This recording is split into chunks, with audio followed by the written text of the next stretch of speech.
स्वागत करती हूँ आप तमाम दर्शकों का। लेकर उपस्थित हुई हूँ आप सभी के लिए हमारा ये बेहद विशेष कार्यक्रम स्वस्थ भारत अभियान, जहां हम बात करते हैं आपकी सेहत को लेकर।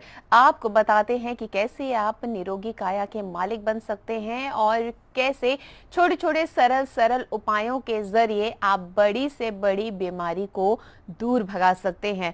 दर्शकों, इस कार्यक्रम में हम हर दिन एक नया चर्चा का विषय लेते हैं और विषय बड़ा ही अलग होता है, क्योंकि ये आप सबके बीच का विषय होता है। यानी कि जिस समस्या से आप जूझ रहे होते हैं उसी से जुड़ी जानकारी आपको यहाँ पर दी जाती है। तो आज जो हमने विषय लिया है ये है खर्राटे। जी हाँ, बहुत सारे ऐसे लोग हैं जो इस समस्या से जूझ रहे होते हैं, लेकिन सबसे बड़ी जो विडंबना है वो ये है कि लोगों को पता ही नहीं होता है कि ये एक बीमारी है।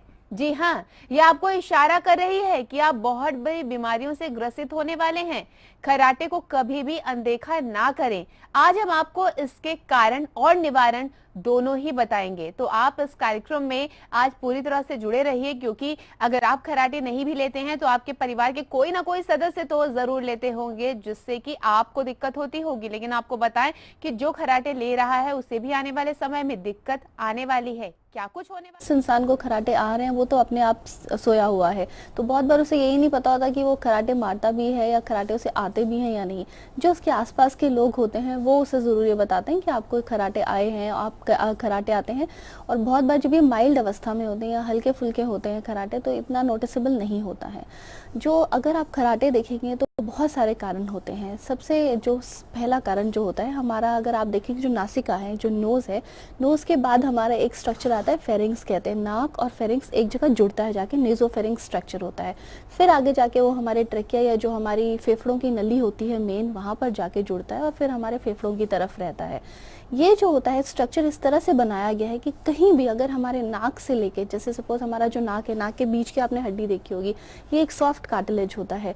ये अगर एक तरफ हो, कई बार बचपन से ही पैदा होते ही किसी किसी इंसान की एक तरफ होती है थोड़ी सी हल्की, उसे हम डिविएटेड नेजल सेप्टम कहते हैं। क्योंकि क्या होता है कि कई बार वो बर्थ बाय बर्थ हो सकती है, कई बार होता है कि उस इंसान को बहुत छोटे बचपन में नज़ला वगैरह रहता हो, उस मूवमेंट से भी नोज में वो एक तरफ डिविएटेड हो जाता है। कॉन्जेनाइटल डिफॉर्मिटी भी होती है और कई बार होता है कि नाक के अंदर कुछ पॉलिप हो गया है या गांठ हो गया, उसकी वजह से भी एक साइड को ये डिपॉजिट हो जाता है, या एक साइड को आप कह सकते हो लेफ्ट या राइट साइड में एक तरफ को ये हो जाता है, डिविएटेड नेजल सेप्टम। जब ये होता है तो आप देखेंगे जो नोज़ से, क्योंकि हम जब भी ये सांस लेते हैं तो हमारी प्रक्रिया पहले नोज़ के थ्रू ही आती है। हम लेंगे सांस, फिर नेज़ल से वो नेज़ोफेरिंक्स में जाएगा, फिर जाकर वो लंग्स के अंदर जाएगा।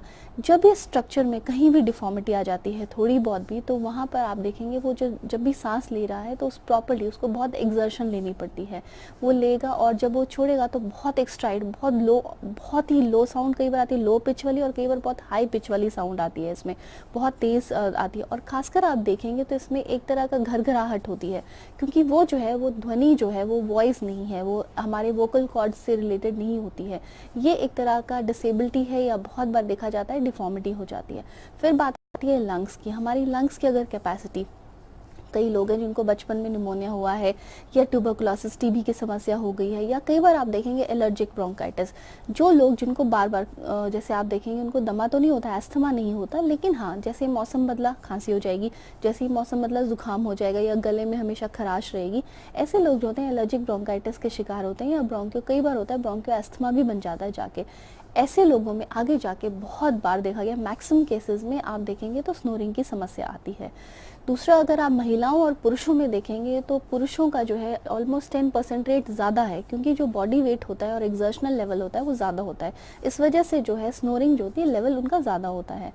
तीसरा बहुत इंपॉर्टेंट कारण होता है ब्लड सर्कुलेशन, और ब्लड सर्कुल के अंदर ऑक्सीजन कितनी है। क्योंकि जब भी इंसान सोता है तो आप देखेंगे जो मेजर ऑर्गन्स हैं जैसे लिवर है, हार्ट है, हमारी किडनीज़ हैं, उनको सर्कुलेशन ज़्यादा दिया जाता है। एक्सटर्नल जो ऑर्गन्स हैं जैसे स्किन है, उसको धीरे धीरे सर्कुलेशन मिलता है, क्योंकि एक्टिव सर्कुलेशन हमारे बड़ी ऑर्गन्स की तरफ होता है। अगर वहाँ पे आप कभी भी देखेंगे ऑक्सीजन लेवल कमी आ गई है, या कई बार कहीं ना कहीं छोटी छोटी ब्लॉकेजेस हैं, क्योंकि ब्लॉकेजेस हैं छोटे छोटे लेवल से शुरू होती है। ऐसा नहीं होता कि आपकी कोई मेजर आर्टरी सबसे पहले ब्लॉक हो जाएगी।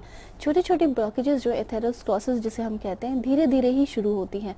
हो सकता है ये आपके फॉल्टी लिवर की वजह से हो, बहुत बार ये हो सकता है ये आपके फॉल्टी, जो कई बार क्या होता है कि हम जो डाइट ले रहे हैं, क्योंकि आयुर्वेद में सबसे मेन जो कारण है वो अग्नि का है। फॉल्टी अग्नि है, अगर आपकी बहुत ही मंद अग्नि है, बहुत ही तीक्ष्ण अग्नि है, तो आपकी कोई भी धातु कभी भी प्रॉपर नहीं बनेगी। उसी प्रकार से अगर आप नॉर्डन में भी देखेंगे तो अगर ब्लड सर्कुलेशन प्रॉपर नहीं है, अगर अच्छी तरह से नहीं जा रहा है, तो वो डिपॉजिट्स जो हैं, ये गंदगी ही होती है जो प्रॉपर नहीं निकल पाती है शरीर से, वो जाके डिपॉजिट हो जाती है। जब वो ब्लॉकेजेस होंगी तो सर्कुलेशन लेवल प्रॉपर नहीं होगा और आप देखेंगे आपको सांस लेने में उन लोगों में अगर आप देखेंगे भी तो आप अगर एक छोटे बच्चे में और बड़े इंसान में ब्रीदिंग का फ़र्क देखेंगे तो हमेशा ये देखेंगे छोटा बच्चा होता है उसका पेट पहले उठता है नीचे, उसे हम एब्डोमिनल ब्रीदिंग कहते हैं।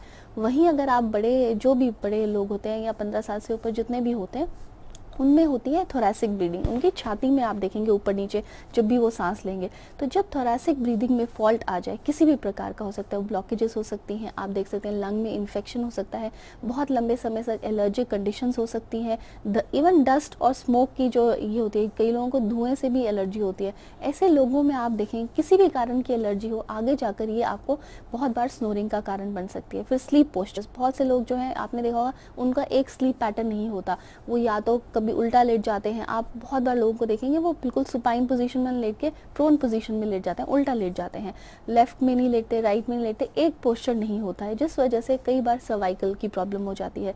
जब सर्वाइकल की बोन्स में प्रॉब्लम होती है तो वो प्रेशर डालता है आपके नेजोफेरिंक्स पे, जब वो प्रेशर डालेगा नेजोफेरिंक्स पे तो आप देखेंगे फिर सांस लेने में दिक्कत होगी, बहुत प्रेशर लगेगा और बहुत ज़्यादा स्नोरिंग होगी।